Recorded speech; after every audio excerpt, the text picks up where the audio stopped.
Assalamualaikum warahmatullahi wabarakatuh, kawan-kawan. Salam sehat, bahagia, sejahtera buat kita semua. Walaupun kita sedang di tengah krisis corona, jangan sampai kehilangan semangat ya.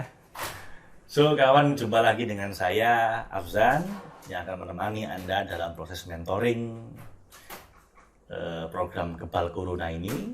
Kita masuk di materi tentang bagaimana kita bisa menguatkan emosi kita. Kemarin kita telah bahas prosedur kuatkan emosi yang pertama, yaitu pakai rumusnya Kelly McGonigal tentang stress belief. Anda udah kita kasih latihan tentang olahraga dan berbuat baik. Semoga sudah mulai dipraktekkan Bapak Ibu. Nah, sekarang yang kedua saya tambahin lagi, masih prosedur kuatkan emosi. Kali ini yang kedua, kita akan belajar dari seseorang. Kali ini dia bukan ahli masalah stres, tapi dia pernah mengalami suatu pengalaman yang sangat unik, yaitu near death experience atau pengalaman seakan-akan menjelang kematian tapi kemudian hidup lagi. Orangnya namanya Anita Moorjani. Anda bisa lihat di slide. Anita Moorjani ini orangnya. Dia seorang wartawan asli India, tinggal di Singapura. Kemudian dia selama 4 tahun menderita sakit kanker, dan di tahun keempat dia kena koma. Jadi udah sangat parah, sampai akhirnya dia koma, dirawat di rumah sakit di Hong Kong. Saya tunjukkan ini detail ceritanya supaya saya nggak lupa, karena ini menarik sekali. Jadi kanker 4 tahun hingga koma. Berat badannya Bapak Ibu sampai turun 40 kilo. Tinggal tulang berbalut kulit. Tumor sebesar buah lemon itu telah menyebar di lymphatic system dia. Dari tulang tengkorak bagian belakang sampai tulang pinggul. Otak dan paru-parunya sudah dipenuhi dengan cairan, warna kulitnya sudah menandakan racun telah menjalar seluruh tubuh. Dan itu dia koma di tanggal 2 Februari tahun 2006. Setelah 4 tahun mengidap kanker. Dan di puncak parahnya itu, dokternya udah bilang ke suami dia bahwa istri Anda nggak akan bertahan malam ini. Dan saat dokter bilang itulah, dia mengalami near death experience, seakan-akan ruhnya itu keluar dari tubuhnya, sehingga ruhnya itu bisa mengawasi tubuhnya yang sedang tergeletak lemah di ranjang rumah sakit. Bahkan dia bisa lihat, dokternya sedang ngomong begitu ke suaminya langsung stres begitu ya. Bahkan dia juga bisa lihat kakaknya yang di India yang sedang siap-siap mau pergi ke Hong Kong karena ditelepon ini adiknya udah mau mati begitu ya. Dan dia juga bahkan ketemu dengan ayahnya yang udah meninggal dan sahabatnya yang telah meninggal 3 tahun yang lalu karena kanker juga. Jadi dia seakan-akan ruhnya itu keluar dari tubuhnya, melihat sekitar dia, baik yang dekat maupun yang jauh, baik yang masih hidup maupun yang udah meninggal. Dia lihat suaminya hancur hatinya gara-gara vonis dokter itu, dan sebentar lagi nyawanya nggak tertolong karena organ tubuhnya udah shutdown, udah nggak berfungsi satu persatu. Tiba-tiba dia merasakan dalam pengalaman NDE itu suatu kedamaian yang sangat dalam. Dan seandainya bisa, dia ingin ngomong ke suaminya yang sedang sangat galau itu bahwa I'm okay, please don't worry, don't listen to the doctor, I actually feel great. Dia bilang gitu. Kalau seandainya suaminya bisa dengar omongan dia ingin, aku nggak apa-apa mas, aku feel great. Tapi sayangnya kan di dimensi yang berbeda, jadi suaminya nggak bisa dengar. Dan dalam pengalaman NDE itu dia merasakan semacam sebuah clarity, sebuah pencerahan ketika dia ngobrol-ngobrol dengan ayahnya yang udah meninggal. Karena ayahnya ngasih tahu, kenapa kamu mengidap kanker seperti ini? Karena kamu begini begitu. Terus kemudian dia juga bisa merasakan terkoneksi dengan semua orang. Dia merasakan bahwa dalam hidup ini sebenarnya kita nggak terpisah. Kita itu satu bagian utuh. Jadi mestinya orang lain sakit, kita merasakan sakit. Dia bisa sangat berempati dengan dokternya, perawatnya, ayahnya yang udah meninggal, kakaknya yang sedang berangkat dari India, suaminya yang sedang sedih, dan bahkan semua orang di sekitar dia. Dia seakan-akan bisa merasakan yang mereka rasakan, tapi tanpa merasa tersedot di emosi itu. Jadi empati tapi nggak simpati gitu ya. Kemudian Anita merasa berada dalam medan kesadaran yang sama dengan mereka. Dan disitulah dia jadi paham bener kenapa dia sakit kanker. Tiba-tiba dia disadarkan bahwa penyebab utama kanker ini adalah karena selama ini hidupnya dipenuhi dengan emosi negatif, terutama rasa takut. Dia bilang, saya terlalu keras dengan diri saya sendiri. Saya pukul diri saya sendiri dengan pikiran yang negatif. Saya tidak nyaman menjadi diri saya sendiri. Saya bahkan tidak mengikuti suara hati dan panggilan jiwa saya gara-gara ingin menyenangkan orang lain. Saya tertekan dan tidak bisa menerima diri saya apa adanya, tidak mencintai diri saya unconditionally, tanpa syarat. Dan semua ini berawal dari ketakutan. Dan ketakutan itu menjelma jadi kanker. So please be careful with your negative emotion, my friend. Hati-hati dengan emosi negatif Anda, Bapak Ibu, karena itu bisa menjadi penyakit. Anda bisa sakit duluan bahkan sebelum kena virus gara-gara khawatir.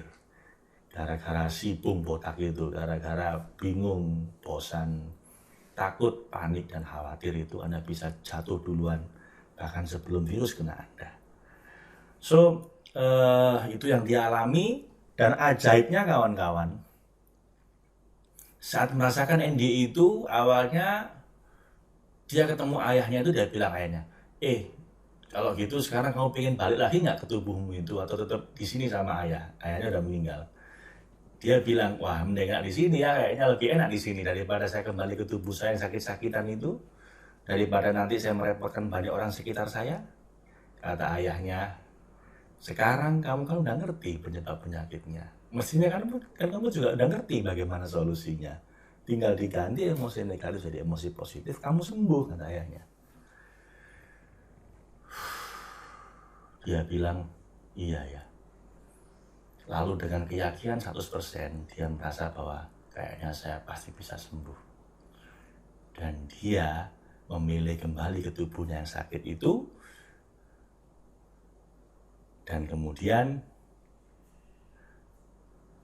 dia sembuh dari komanya. Dokternya kaget, suaminya kaget, orang-orang sekitar dia yang udah siap melepas kepergiannya menuju alam baka tiba-tiba kaget karena dia melek mata lagi. Saat terbangun dia masih sangat lemah, tapi dia udah sangat yakin bahwa dia pasti bisa sembuh. Dengan kesadaran baru ini dia pasti bisa sembuh. Dan bener kawan, dalam waktu 5 hari, kankernya turun 70%. Tinggal cuman nggak sampai sepertiganya. Dan dalam waktu 5 minggu, dia dinyatakan sembuh total dari kankernya. Sampai sekarang dia masih hidup. Dan akhirnya dia dokumentasikan pengalaman itu di bukunya berjudul Dying to be Me. Perlu hampir mati dulu untuk supaya jadi orang seperti saya ini. Dari situ dia menyadari bahwa ada sangat banyak hal di dunia ini yang sebenarnya kita nggak tahu gitu. Dia bilang apa yang kita pahami tentang dunia ini cuman sangat kecil dibanding apa yang sebenarnya ada. Dia bilang seakan-akan kita tuh cuma pegang senter di tengah kegelapan malam yang sangat gelap. Jadi kita hanya bisa lihat apa yang kita senterin di depan kita. Padahal sebenarnya kan ada banyak hal sekitar kita yang nggak bisa kita lihat. So itu membuat dia jadi sangat rendah hati, melihat bahwa hidup ini sebenarnya ada sangat banyak hal yang belum kita pahami. Gitu ya. Dan akhirnya dia memiliki 5 pelajaran terpenting ketika setelah mengalami near death experience ini. Dia bilang bahwa ini 5 pelajaran terpenting yang saya pelajari. Anda bisa lihat di slide. Yang pertama adalah love awareness. Bahwa level kesadaran yang paling penting untuk kita fokuskan adalah cinta. Jadi kalau Anda hanya punya satu hal saja yang perlu Anda rasakan di dunia ini, satu kesadaran saja yang perlu Anda pegang teguh kawan-kawan, itu adalah love, itu adalah cinta atau welas asih. Cintai diri kita sendiri, cintai orang lain, dan cintai Tuhan yang menciptakan kita. Ganti semua ketakutan dengan rasa cinta. Kemudian yang kedua, live our life fearlessly. Jadi hiduplah dengan tanpa rasa takut. Apa sih yang Anda takutkan? Virus kah? Atau mati kah?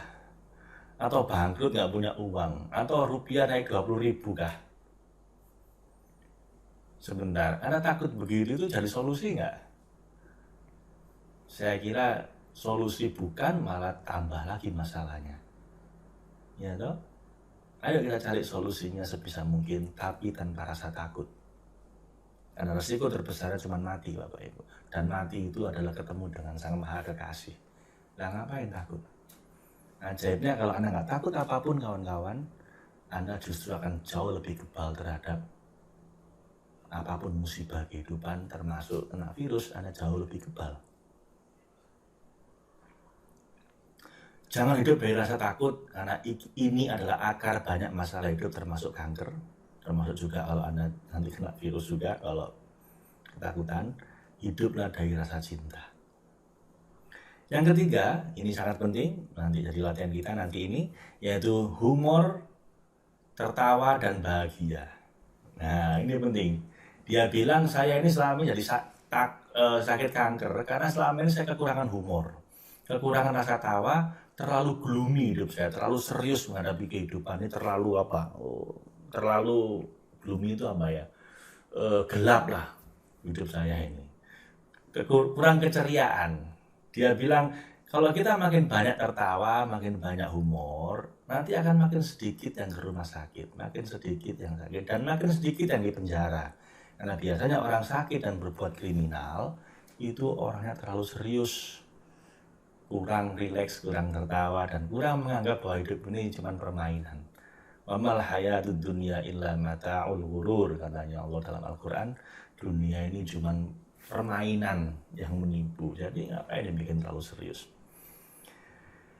Bahkan dia bilang, jika politisi kita sering tertawa, negara ini jauh lebih baik ya. Karena mereka terlalu serius, akhirnya berantem terus. Itu yang ketiga. Yang keempat, Bapak Ibu, life is a gift, value your life. Jadi hidup ini adalah sebuah hadiah dari Tuhan, hargai itu. Sementara kebanyakan dari kita merasakan hidup adalah aktivitas yang membosankan. Jadi ya cuman sekedar apa, waduh, bangun tidur, aduh ujian banyak, utang banyak, harus mengerjakan ini itu, harus kerja, berangkat lagi, nanti besok sore pulang kerja ngantuk, tidur lagi, besok gitu lagi terus.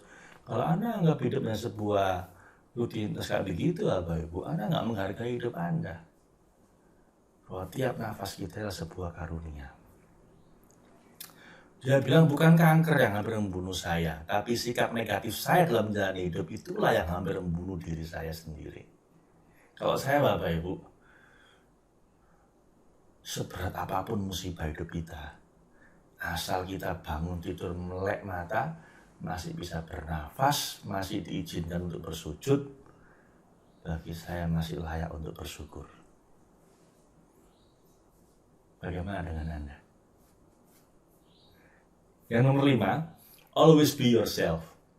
Jadilah diri Anda sendiri. Rangkullah keunikan Anda, cintai diri Anda tanpa syarat, termasuk segala kekurangan Anda, dan jadilah versi terbaik diri Anda. Itu pesan dia yang kelima. Jadi Bapak Ibu, kita akan lakukan ini dalam bentuk sebuah latihan. Jadi supaya ini tidak hanya jadi teori bagi kita, maka kita akan latihan. Sebelum latihan itu kita simpulkan dulu tentang prosedur kekuatan emosi dari Anita Murjani dan dari Kelly McGonigal yang kemarin kita bahas. Yang pertama, stress is okay. Tidak masalah kita mengalami stres, asal jangan meyakini bahwa stres berbahaya. Lalu temukan cara mengendalikan stres. Sudah Anda praktekkan kemarin, olahraga dan berbuat baik.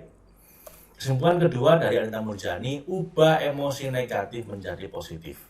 Taklukkan virus bung botak, bingung, bosan, takut, panik, dan khawatir. Penuhi pikiran hati kita dengan pikiran emosi yang positif, walaupun kita sedang krisis corona. Jangan biarkan hati Anda dipenuhi dengan emosi-emosi negatif si bung botak itu. Ganti dengan humor, tertawa ceria, rasa syukur, bahagia, dan cinta. Terakhir, jadikan krisis sebagai pemicu untuk menjadi diri kita yang terbaik. Cintai diri Anda khususnya di saat semua serba susah. Milikilah self-compassion. terus perbaiki diri, jadilah versi terbaik diri kita. Ini momen emas Bapak Ibu untuk refleksi diri dan mencari berkah dan hikmah atas musibah yang kita alami. Ingat katanya Allah, di dalam satu musibah bersamaan dengan itu paling tidak ada minimal 2 berkah, 2 karunia. Inna ma'al usri yusra, fa inna ma'al usri yusra. Maaf, bukan ba'da. Jadi bukan setelah musibah selesai, bukan setelah krisis coronanya selesai, bukan. Ketika sedang krisis seperti ini, ketika sedang ada masalah, bersama dengan itu pasti ada minimal 2 karunia Tuhan yang lain. Cari itu Bapak Ibu. Ini kesempatan emas untuk mencari itu. Apa kira-kira hikmah karunia yang diberikan oleh Tuhan di saat sedang krisis seperti ini? Mungkin kedekatan dengan keluarga, mungkin bisa istirahat lebih banyak di rumah, mungkin. Cari itu. Oke, nah sekarang kita bahas PR-nya apa? PR-nya adalah, kawan-kawan, kita ambil dari yang nomor 5 dari Anita Murjani, yaitu humor, love, and joy. Jadi PR Anda hari ini adalah berbahagialah. Relax. Jangan terlalu serius. Ya. Anda boleh lihat film kuno, film yang lucu, lihat stand up komedi mungkin di TV. Anda juga bisa bercanda dengan kawan-kawan lewat telepon, bercanda dengan keluarga di rumah. Pokoknya bikin rileks saja, jangan dibikin berat. Milikilah mentalitasnya Didi Kempot ya, itu The Lord of Broken Heart ini ya, The Godfather of Broken Heart ya, Lord Didi Kempot. Apa prinsipnya? Daripada patah hati mending dijogetin saja gitu ya. Jadi patah hati jogetin saja. Artinya apa? Musibah dalam kehidupan ini anggap enteng aja, dibikin rileks, jangan dibikin serius Bapak Ibu ya. Terserah Anda, mungkin dengar lagu Didi Kempot mungkin biar Anda agak rileks begitu ya. Saya nggak tahu bagaimana cara Anda biar lebih rileks, lebih bahagia, lebih ceria, lebih tertawa. Lakukan, mungkin guyon dengan anak-anak, mungkin lihat film lucu. Anda bisa lihat film Patch Adams. Cerita tentang dokter yang ketika merawat pasiennya dia berpakaian seperti badut. Nah, dia yakin kalau pasiennya itu tertawa-tawa, terutama yang sakit kronis kayak kanker begitu, dia akan lebih rileks menghadapi sakit kankernya, dan kemungkinan sakit kankernya lebih ringan akhirnya. Lihat film-film yang lucu, bercanda dengan keluarga, atau mungkin Anda lihat konsernya Didi Kempot ya, itu para sad boys, sad girls itu, sobat ambyar itu yang sebenarnya sedang patah hati, tapi kemudian dia bikin untuk rileks ya, dijogetin ya, dibikin santai. Oke Bapak Ibu, itu aja PR-nya hari ini. Berbahagialah, rileks, dan banyakin humor dan tertawa. Oke, sampai ketemu besok.